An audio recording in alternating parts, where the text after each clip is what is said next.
Bonjour à tous et bienvenue sur ma chaîne. Aujourd'hui, nous allons explorer ensemble un trésor nutritionnel souvent négligé dans nos cuisines occidentales, la patate douce. Si vous pensez que ce tubercule n'est qu'une simple alternative à la pomme de terre, préparez-vous à être surpris. La patate douce est véritablement un super aliment aux propriétés extraordinaires, et je vais vous convaincre pourquoi vous devriez l'intégrer à votre alimentation hebdomadaire. Avant de plonger dans les détails, laissez-moi vous confier quelque chose, j'étais comme beaucoup d'entre vous, ignorant les bienfaits incroyables de ce tubercule coloré. Mais après avoir étudié ses propriétés et l'avoir intégré régulièrement dans mon alimentation, j'ai constaté des changements remarquables sur ma santé, mon énergie et même mon apparence. C'est cette expérience personnelle qui m'a poussé à créer cette vidéo pour partager avec vous ce secret nutritionnel qui pourrait transformer votre santé. Une histoire riche et méconnue. La patate douce, scientifiquement connue sous le nom d'Ipomea batata, possède une histoire fascinante qui remonte à plus de 5000 ans. Originaire d'Amérique centrale et d'Amérique du Sud, ce tubercule était déjà cultivé par les civilisations précolombiennes qui lui accordaient une place importante dans leur alimentation quotidienne. Les Mayas, les Aztèques et les Incas la considéraient comme un aliment de base, et certaines découvertes archéologiques suggèrent même qu'elle était vénérée dans certaines cultures. Ce qui est particulièrement intéressant, c'est la façon dont la patate douce s'est répandue à travers le monde. Contrairement à ce que l'on pourrait penser, elle n'a pas attendu l'arrivée des explorateurs européens pour voyager. Des études botaniques et génétiques ont révélé que la patate douce était déjà présente en Polynésie avant même l'arrivée de Christophe Colomb en Amérique, ce qui reste l'un des plus grands mystères de l'histoire botanique. Comment a-t-elle traversé l'immensité de l'océan Pacifique ? Cette énigme continue de fasciner les chercheurs. Lorsque les explorateurs espagnols ont découvert ce tubercule en Amérique, ils l'ont rapidement introduit en Europe, puis dans leurs colonies d'Afrique et d'Asie. Au Japon et dans certaines régions de Chine, la patate douce est devenue un aliment de survie crucial, sauvant des populations entières de la famine pendant les périodes de mauvaise récolte de riz. En Afrique, elle s'est établie comme une culture vivrière essentielle, notamment dans des pays comme l'Ouganda et le Nigeria qui sont aujourd'hui parmi les plus grands producteurs mondiaux. Malgré cette histoire riche et son importance dans l'alimentation mondiale, la patate douce est restée relativement marginale dans la cuisine occidentale jusqu'à récemment. Souvent confondue avec l'igname, qui est botaniquement très différente, elle était principalement consommée lors d'occasions spéciales comme Thanksgiving aux États-Unis ou considérée comme un aliment de cuisine exotique. Cependant, avec l'intérêt croissant pour les aliments nutritifs et fonctionnels, la patate douce connaît une renaissance remarquable dans nos assiettes. Une bombe nutritionnelle. Plongeons maintenant dans ce qui fait de la patate douce un véritable super-aliment. Sa composition nutritionnelle est tout simplement remarquable. Une patate douce moyenne cuite, pesant environ 150 grammes, contient environ 112 calories, ce qui en fait un aliment relativement peu calorique par rapport à sa densité nutritionnelle impressionnante. Premier atout majeur, sa teneur exceptionnelle en vitamine A sous forme de bêta-carotène. Une seule patate douce de taille moyenne peut fournir jusqu'à 400% de vos besoins quotidiens en vitamine A. Ce nutriment est essentiel pour maintenir une vision saine, renforcer le système immunitaire et soutenir la croissance cellulaire. Le bêta-carotène est également un puissant antioxydant qui combat les radicaux libres dans l'organisme, ralentissant ainsi le vieillissement cellulaire. La patate douce est également une excellente source de vitamine C, fournissant environ 35% des apports journaliers recommandés. Cette vitamine, que nous associons généralement aux agrumes, est cruciale pour la production de collagène, la cicatrisation des plaies et le renforcement immunitaire.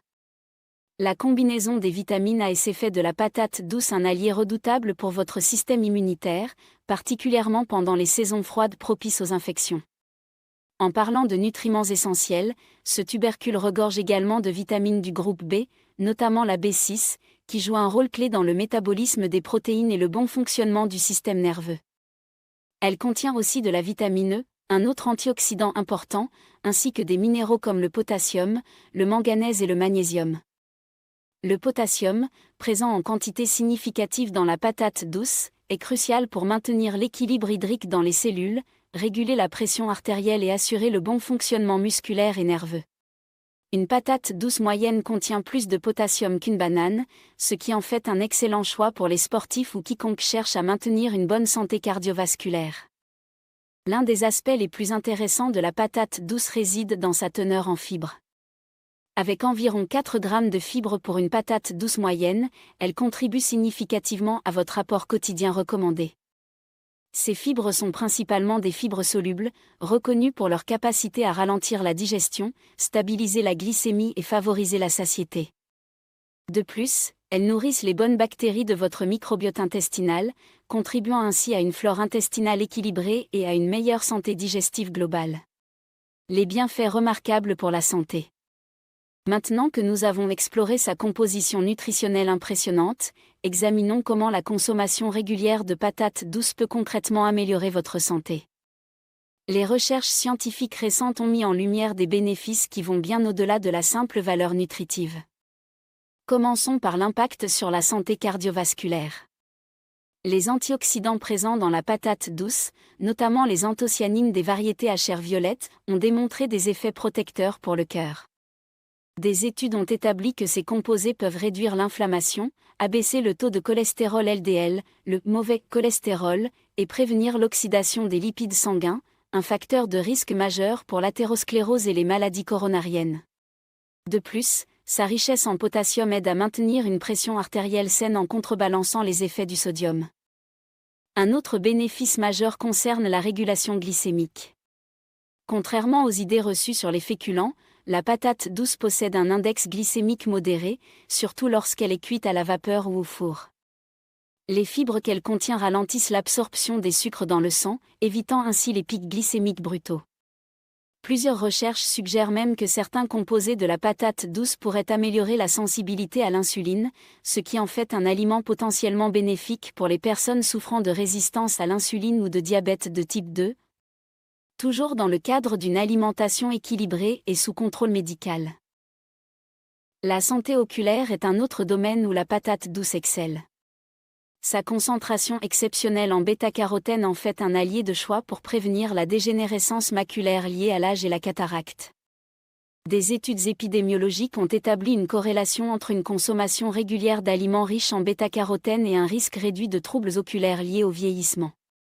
Sur le plan immunitaire, la synergie entre les vitamines A, C et E présentes dans la patate douce renforce significativement les défenses naturelles de l'organisme. La vitamine A est particulièrement importante pour maintenir l'intégrité des muqueuses qui constituent notre première ligne de défense contre les pathogènes. Des recherches ont montré qu'une carence en vitamine A peut compromettre la réponse immunitaire et augmenter la susceptibilité aux infections. La patate douce pourrait également jouer un rôle dans la prévention du cancer. Ces antioxydants, notamment le bêta-carotène, les anthocyanines et d'autres composés phytochimiques, neutralisent les radicaux libres qui peuvent endommager l'ADN et déclencher des mutations cancérigènes. Des études observationnelles ont associé une consommation élevée d'aliments riches en caroténoïdes à un risque réduit de certains cancers, notamment ceux du poumon, du sein et du côlon. En termes de santé cognitive, des recherches émergentes suggèrent que les antioxydants présents dans la patate douce pourraient avoir des effets neuroprotecteurs. Les anthocyanines, particulièrement abondantes dans les variétés pourpres, ont montré des capacités à réduire le stress oxydatif dans le cerveau et à améliorer la mémoire dans des modèles animaux. Bien que les études sur l'homme soient encore limitées dans ce domaine, ces résultats préliminaires sont prometteurs pour la prévention du déclin cognitif lié à l'âge. Patate douce et gestion du poids. Si vous cherchez à maintenir ou à atteindre un poids santé, la patate douce pourrait devenir votre meilleur allié. Contrairement à ce que l'on pourrait penser d'un féculent, elle possède plusieurs caractéristiques qui en font un aliment de choix pour la gestion du poids. Tout d'abord, parlons de sa densité énergétique. Avec environ 112 calories pour une patate douce moyenne, elle offre un excellent rapport rassasiement-calories. Son volume important et sa teneur en eau, environ 77%, vous permettent de manger une portion visuellement satisfaisante tout en limitant l'apport calorique. Cette propriété est particulièrement précieuse si vous cherchez à créer un déficit calorique sans souffrir de la faim. Les fibres qu'elle contient jouent un rôle crucial dans la satiété. En gonflant dans l'estomac et en ralentissant la digestion, elle vous aide à vous sentir rassasié plus longtemps après le repas. Des études ont montré que les aliments riches en fibres comme la patate douce peuvent réduire significativement la faim et les envies de grignotage entre les repas. De plus, ces fibres nécessitent plus d'énergie pour être digérées que d'autres nutriments, ce qui augmente légèrement la dépense calorique liée à la digestion, effet thermique des aliments. Un aspect fascinant concerne la résistance à l'insuline. Contrairement aux féculents raffinés qui peuvent exacerber ce problème, certaines recherches suggèrent que les composés bioactifs de la patate douce pourraient améliorer la sensibilité à l'insuline. Une meilleure réponse à l'insuline facilite l'utilisation du glucose par les cellules au lieu de son stockage sous forme de graisse, ce qui peut favoriser indirectement la perte de poids. L'impact sur le microbiote intestinal est également à considérer. Les fibres prébiotiques de la patate douce nourrissent les bonnes bactéries intestinales, favorisant ainsi un écosystème microbien équilibré. Des études récentes établissent des liens de plus en plus clairs entre la composition du microbiote et la tendance à prendre ou perdre du poids. Un microbiote sain semble favoriser un métabolisme plus efficace et pourrait même influencer nos choix alimentaires en réduisant les envies d'aliments ultra-transformés. Dans ma propre expérience et celle de nombreuses personnes que j'ai conseillées, remplacer des féculents raffinés comme le riz blanc ou les pâtes par de la patate douce a souvent conduit à une meilleure gestion du poids. Non seulement ce substitut est plus nutritif, mais il procure également une satisfaction gustative et une satiété qui facilitent l'adhésion à un régime alimentaire équilibré sur le long terme. Les différentes variétés et comment les choisir. L'un des aspects les plus fascinants de la patate douce est sa diversité. Contrairement à ce que l'on pourrait penser, il n'existe pas qu'une seule variété, mais des centaines cultivées à travers le monde, chacune avec ses caractéristiques propres. Je vais vous guider à travers les principales variétés que vous pourriez rencontrer et vous donner des conseils pour bien les choisir. Commençons par la variété la plus commune en Occident, la patate douce à chair orange. Reconnaissable à sa peau cuivrée et sa chair d'un orange vif, elle est particulièrement riche en bêta-carotène. Son goût est doux et légèrement sucré, rappelant vaguement celui de la citrouille. C'est cette variété qui est souvent utilisée dans les plats sucrés comme les purées ou les tartes. La patate douce à chair blanche ou jaune pâle possède une peau plus claire, souvent beige ou rose pâle. Son goût est moins sucré et sa texture plus ferme après cuisson, ce qui la rend idéale pour les préparations salées comme les gratins ou les frites. Elle contient moins de bêta-carotène que sa cousine orange, mais elle est généralement plus riche en certains composés phénoliques aux propriétés antioxydantes. Une variété particulièrement intéressante d'un point de vue nutritionnel est la patate douce pourpre ou violette. Sa peau peut être pourpre foncé ou beige, mais sa chair présente des nuances allant du violet clair au violet profond, presque noir. Cette coloration est due à sa haute teneur en anthocyanines, les mêmes pigments antioxydants que l'on trouve dans les myrtilles ou le vin rouge. Son goût est moins sucré et plus terreux, avec des notes parfois légèrement noisettées. En cuisine, elle se prête bien aux rôtis au four et aux salades tièdes. Il existe également des variétés japonaises comme la Satsumaimo, très populaire en Asie de l'Est, qui se distinguent par leur chair très sucrée et leur texture particulièrement moelleuse après cuisson. Ces variétés sont traditionnellement utilisées dans la cuisine asiatique pour des desserts comme le degaku imo, patate douce caramélisée, ou certaines pâtisseries. Pour choisir une patate douce de qualité, voici quelques conseils pratiques. Tout d'abord, examinez la peau, elle doit être ferme, lisse et sans taches molles ou moisissures. Quelques imperfections superficielles n'affectent pas la qualité, mais évitez celles qui présentent des coupures profondes ou des parties noircies. Le poids est également un bon indicateur. À taille égale, privilégiez les patates douces qui semblent lourdes pour leur taille, signe d'une bonne teneur en eau et en nutriments. Évitez celles qui paraissent anormalement légères, ce qui pourrait indiquer qu'elles sont déshydratées ou trop vieilles. En manipulant la patate douce, elle doit se sentir ferme sous vos doigts, sans partie molle. Si vous remarquez des germes qui commencent à pointer, c'est signe que le tubercule n'est plus tout à fait frais, même s'il reste consommable après avoir retiré ses pousses. Contrairement à une idée reçue, la taille n'est pas nécessairement un gage de qualité. Les patates douces de taille moyenne, environ 15 à 20 cm de long, sont souvent les plus équilibrées en termes de texture et de saveur. Les très grosses peuvent parfois être plus fibreuses ou farineuses, tandis que les très petites peuvent manquer de chair. Comment la cuisiner pour maximiser ses bienfaits ? La façon dont vous préparez votre patate douce peut significativement influencer non seulement sa saveur et sa texture, mais aussi sa valeur nutritionnelle. Je vais partager avec vous les meilleures méthodes de cuisson pour préserver au maximum ses bienfaits, ainsi que quelques astuces culinaires qui ont fait leurs preuves. La cuisson à la vapeur est probablement la méthode la plus saine. En évitant l'immersion dans l'eau, elle minimise la perte de vitamines hydrosolubles comme la vitamine C et certaines vitamines du groupe B. De plus, cette méthode douce préserve la structure des fibres et maintient l'index glycémique relativement bas. Pour une patate douce de taille moyenne, comptez environ 15 à 20 minutes de cuisson à la vapeur jusqu'à ce qu'elle soit tendre lorsque vous y piquez une fourchette. La cuisson au four est une autre excellente option qui préserve bien les nutriments tout en développant des saveurs plus complexes grâce à la caramélisation naturelle des sucres. Pour optimiser ce processus, lavez bien la patate douce, percez-la quelquefois avec une fourchette pour permettre à la vapeur de s'échapper, puis enveloppez-la dans du papier aluminium ou placez-la directement sur la grille du four préchauffé à 180 degrés Celsius. Selon la taille, la cuisson prendra entre 45 minutes et 1 heure. Un petit secret, badigeonner légèrement la peau d'huile d'olive avant la cuisson la rendra délicieusement croustillante et comestible, augmentant ainsi votre apport en fibres. La cuisson à la mijoteuse ou au cuiseur à riz est particulièrement pratique. Placez simplement vos patates douces entières ou coupées en morceaux dans l'appareil avec un peu d'eau au fond et laissez cuire en douceur. Cette méthode préserve remarquablement bien les nutriments tout en offrant une texture fondante. Si vous êtes pressé, le micro-ondes peut être une option acceptable. Lavez la patate douce, percez-la plusieurs fois, puis enveloppez-la dans un papier absorbant légèrement humide. Selon la puissance de votre appareil et la taille du tubercule, comptez 5 à 8 minutes, en la retournant à mi-cuisson. Bien que cette méthode soit rapide, elle peut entraîner une cuisson moins uniforme et altérer légèrement certains nutriments sensibles à la chaleur intense.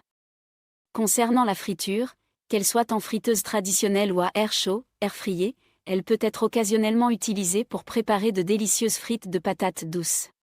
L'air fryer est préférable car il nécessite beaucoup moins d'huile. Cependant, gardez à l'esprit que ces méthodes de cuisson à haute température peuvent diminuer la teneur en certains antioxydants et augmenter l'index glycémique. Une question fréquente concerne la peau, faut-il la manger? La réponse est oui, quand c'est possible. La peau de la patate douce contient une concentration importante de fibres et d'antioxydants. Bien sûr, assurez-vous qu'elle soit bien nettoyée, idéalement, que la patate douce provienne d'une agriculture biologique pour éviter les résidus de pesticides. Un aspect fascinant concernant l'absorption des caroténoïdes, ces composés étant liposolubles, leur absorption est significativement améliorée lorsqu'ils sont consommés avec une petite quantité de matière grasse. Ainsi, ajouter un filet d'huile d'olive, quelques noix ou des avocats à votre plat de patates douces n'est pas seulement délicieux, mais nutritionnellement judicieux. Cette combinaison permet à votre corps d'assimiler beaucoup plus efficacement le bêta-carotène et autres caroténoïdes présents. Intégrez la patate douce dans votre alimentation quotidienne. Maintenant que vous connaissez les nombreux bienfaits de la patate douce et les meilleures façons de la préparer, voyons comment l'intégrer harmonieusement dans votre alimentation quotidienne. Je vais vous proposer des idées pratiques pour chaque repas de la journée, des combinaisons alimentaires optimales et quelques recettes inspirantes qui ont conquis même les palais les plus réticents. Commençons par le petit déjeuner, un repas souvent négligé en termes de variété nutritionnelle. La patate douce peut y jouer un rôle surprenant et délicieux. Une option simple consiste à incorporer de la purée de patates douces dans vos pancakes ou gaufres. Non seulement elle apporte une douceur naturelle qui permet de réduire la quantité de sucre ajouté, mais elle donne également une texture moelleuse incomparable. Pour une version encore plus simple, essayez les toasts de patates douces, coupez des tranches d'environ 1 cm d'épaisseur dans le sens de la longueur et passez-les au grille-pain jusqu'à ce qu'elles soient légèrement croustillantes. Garnissez-les ensuite comme vous le feriez pour des toasts classiques, avocat et œufs pochés pour une version salée, ou beurre de noix et banane pour une option plus sucrée. Pour le déjeuner ou le dîner, la patate douce se substitue avantageusement aux féculents traditionnels. En remplacement des pâtes, essayez-la en gratin, mixé avec un peu de lait végétal, des herbes aromatiques et une pointe de muscade, puis gratinez au four avec un peu de parmesan. Pour une alternative au riz, coupez-la en petits cubes et faites-la rôtir au four avec un peu d'huile d'olive et vos épices préférées. Cette garniture accompagne parfaitement les protéines animales ou végétales. Les bols de patates douces constituent un repas complet et équilibré. La base se compose de patates douces rôties ou cuites à la vapeur, complétée par une source de protéines comme du poulet grillé, du tofu croustillant ou des légumineuses, des légumes croquants et une sauce savoureuse. L'avantage de cette formule est sa modularité infinie selon vos goûts et les ingrédients disponibles. Pour les collations, la patate douce peut remplacer avantageusement les encas industriels. Des chips maison cuites au four avec un minimum d'huile et assaisonnées de romarin et de sel de mer constituent une alternative saine aux chips traditionnels. Vous pouvez également préparer des muffins ou des barres énergétiques à base de purée de patates douces, idéales pour les sportifs ou comme encas avant ou après l'entraînement. En termes de combinaisons alimentaires optimales, associez la patate douce à des aliments riches en vitamine C comme les poivrons ou les agrumes. Cette combinaison améliore l'absorption du fer non héminique présent dans la patate douce. De même, comme mentionné précédemment, la consommation simultanée de graisses saines optimise l'assimilation des caroténoïdes. Les épices comme la cannelle, le cumin ou le paprika non seulement rehaussent sa saveur mais apportent leurs propres bienfaits antioxydants et anti-inflammatoires. Pour varier les plaisirs, n'hésitez pas à explorer les cuisines du monde qui utilisent traditionnellement la patate douce. La cuisine japonaise propose le degakuimo, des morceaux de patates douces caramélisées au sésame. En Afrique de l'Ouest, on la retrouve dans des ragoûts épicés aux arachides. Les Caraïbes l'incorporent dans des soupes réconfortantes parfumées au gingembre et au lait de coco. Les mythes et idées reçues à déconstruire. Malgré ses nombreux bienfaits maintenant bien documentés, la patate douce reste entourée de plusieurs mythes et idées reçues qui méritent d'être déconstruits. Clarifier ces points vous permettra d'intégrer cet aliment dans votre régime en toute connaissance de cause. Premier mythe tenace, la patate douce fait grossir car c'est un féculent. Cette affirmation simpliste ignore les caractéristiques nutritionnelles spécifiques de ce tubercule. Comme nous l'avons vu, la patate douce possède un index glycémique modéré, surtout comparé à d'autres féculents raffinés. Sa richesse en fibres ralentit l'absorption des sucres et prolonge la satiété. Des études observationnelles ont même montré que les populations consommant régulièrement de la patate douce comme féculent de base tendent à présenter des taux d'obésité inférieurs à celles privilégiant des féculents raffinés. Bien sûr, comme pour tout aliment, la question des quantités et de la préparation reste pertinente. Une portion raisonnable de patates douces cuites à la vapeur n'a pas le même impact métabolique que des frites de patates douces trempées dans une sauce crémeuse. Deuxième confusion fréquente, la patate douce et l'igname sont la même chose. Cette erreur est si répandue que même certains commerçants confondent ces deux tubercules. En réalité, ils appartiennent à des familles botaniques distinctes. La patate douce est de la famille des convolvulacées, comme le liseron, tandis que l'igname appartient aux Dioscoreaceae. Leur profil nutritionnel diffère également, l'igname contient généralement moins de bêta-carotène mais plus d'amidon résistant et certains composés spécifiques aux effets hormonaux légers. Visuellement, l'igname a généralement une peau plus rugueuse, ressemblant à de l'écorce, et sa chair est plus blanche et farineuse. Une idée reçue particulièrement problématique concerne les personnes diabétiques. Les diabétiques doivent éviter la patate douce car elle est trop sucrée. Cette recommandation obsolète ne tient pas compte des recherches récentes sur l'index glycémique et la charge glycémique des aliments. Plusieurs études ont montré que, consommée dans le cadre d'un repas équilibré contenant des protéines et des fibres, la patate douce peut tout à fait s'intégrer dans l'alimentation d'une personne diabétique. Certains travaux suggèrent même que des composés spécifiques de la patate douce pourraient avoir des effets bénéfiques sur la sensibilité à l'insuline. Bien entendu, les personnes diabétiques devraient toujours consulter leur professionnel de santé pour des recommandations personnalisées. La patate douce crue est toxique est une autre affirmation que l'on entend parfois. Si la patate douce crue a effectivement un goût peu agréable et une digestibilité réduite, elle n'est pas toxique comme peut l'être la pomme de terre verte. La confusion vient peut-être du fait que certaines variétés contiennent des inhibiteurs d'enzymes qui peuvent causer des inconforts digestifs lorsqu'elles sont consommées crues en grande quantité, mais ces composés sont neutralisés par la cuisson. Enfin, certains régimes restrictifs modernes ont diabolisé les féculents dans leur ensemble, créant l'idée que tous les glucides sont mauvais pour la santé. Cette vision manichéenne ignore la complexité nutritionnelle des aliments comme la patate douce. Les glucides complexes qu'elle contient, associés à ses fibres, vitamines et minéraux, en font une source d'énergie de qualité qui soutient de nombreuses fonctions corporelles essentielles, notamment cérébrales et musculaires. Et voilà, nous arrivons à la fin de cette exploration fascinante autour de la patate douce. Comme vous avez pu le découvrir, ce tubercule n'a rien de banal, il est une véritable mine de nutriments essentiels, de fibres bienfaisantes et d'antioxydants puissants. Que ce soit pour soutenir votre système immunitaire, réguler votre glycémie, booster votre énergie ou préserver la jeunesse de votre peau, la patate douce mérite amplement une place de choix dans votre assiette, semaine après semaine. Si vous ne l'avez pas encore fait, je vous encourage vivement à lui faire une place dans votre alimentation, que ce soit en purée, rôti au four, en soupe ou même en dessert. Les possibilités sont infinies, et votre corps vous remerciera. Merci d'avoir suivi cette vidéo jusqu'au bout. Si elle vous a plu, n'oubliez pas d'aimer, de vous abonner à la chaîne et d'activer la cloche pour ne manquer aucune de nos prochaines découvertes santé et nutrition. Prenez soin de vous, et à très vite pour une nouvelle aventure gourmande et bien-être.